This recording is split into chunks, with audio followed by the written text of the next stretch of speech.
हाम्रो रवि भन्ने आइतबारबाट सन्डे बनाएको हाम्रो मुन भनेको के अरे सोमबार भनेको सोम भनेको मुनबाट सोमबार बनाएको हाम्रै 365 दिनबाट चोरेर 365 दिन बनाएको हाम्रो एकला वान गरेर वान बनाएको हाम्रो दुईलाई स्क्वायर दुई बनाएको नेपालको अहिलेको राजनीतिक परिस्थितिमा धेरै चर्चामा रहेका निकोलस भुसाल कतिको सत्य कुरामा आधारित रहेर बोलिरहेका छन् भन्ने कुराको अनुमान लगाउन जोसुकैलाई गाह्रो लाग्न सक्छ होला। तर कतिपय सामाजिक काम र उनले समाज सेवामा गरेको योगदानको कारणले गर्दा केही नेपालीहरूको मनमा भने केही स्थान जमाएका छन्। कहीँ कतै उनको गाँजाको विषयका कुराले गर्दा भने उनलाई बेला बेलामा विवादमा तानिरहेको हुन्छ। दर्शकवृन्द, आजको यस घटनामा निकोलस भुसाल को हुन्, अहिलेको नेपालको राजनीतिक परिस्थितिमा किन चर्चामा आइरहेका छन्, उनी डाक्टर हुँदा कस्ता काम गर्दै आएका थिए, अहिले उनका अविच्छिन्न भिडियोको कारण किन विवादमा तानिरहेका छन् भन्ने बारेमा विशेष रूपमा चर्चा गर्नेछौँ। बुद्ध पनि किसान हुन्, भगवान शिव पनि किसान हुन्, भगवान कृष्ण पनि किसान हुन्, गाई पाल्थे नि त उनले पनि।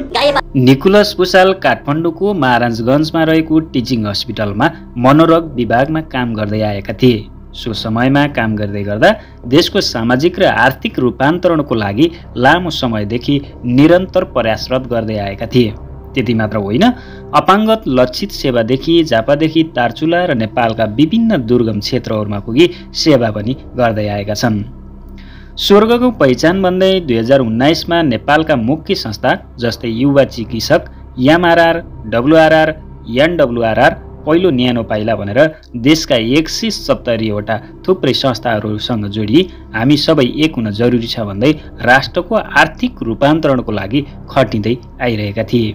नेपालका 108 वटा पर्यटकीय गन्तव्यको लागि स्वर्गको टुक्रा अर्घाखाँची, स्याङ्जा, प्युटान, महोत्तरी, धनुषा, झापा र दार्चुला जस्ता जिल्लाहरूमा पुगी निशुल्क स्वास्थ्य शिविर पनि चलाउँदै आएका थिए। जति बेला 1,67,000 जना मानिसहरूलाई सेवा पनि दिएका थिए। निकोलस भुसाल स्वास्थ्य क्षेत्रमा शिविर कार्यक्रम मात्र चलाएका छैनन्, देशमा व्यवस्थित रूपमा रहेको फोहोरहरूलाई मोहरमा पनि कसरी परिवर्तन गर्न सकिन्छ भन्दै देशका धेरै स्थानहरूमा काम गर्दै पनि आएका छन्।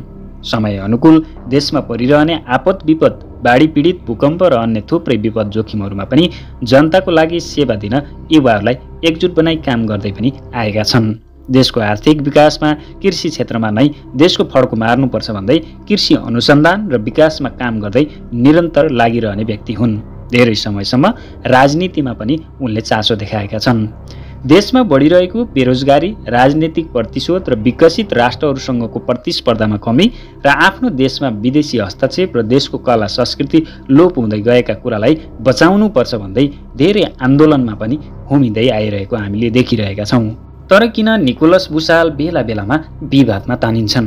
यो भिडियो प्रष्ट रूपमा हेर्नुहोस्। ती व्यक्तिको नाममा 12 वटा साल दिन मिल्छ क्या अहिले?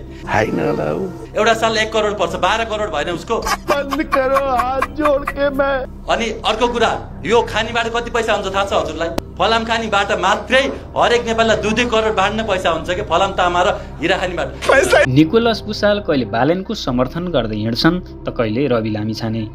जति बेला रवि लामिछानेलाई समर्थन गर्दै थिए त्यसको केही समय पछाडि नै फेरि गाली गर्दै आउँछन्। जति बेला रवि लामिछाने गृहमन्त्री हुँदा निकोलस भुसालले देखाएको व्यवहार अहिले बालेन शाहमाथि पनि त्यस्तै गरिरहेका छन्।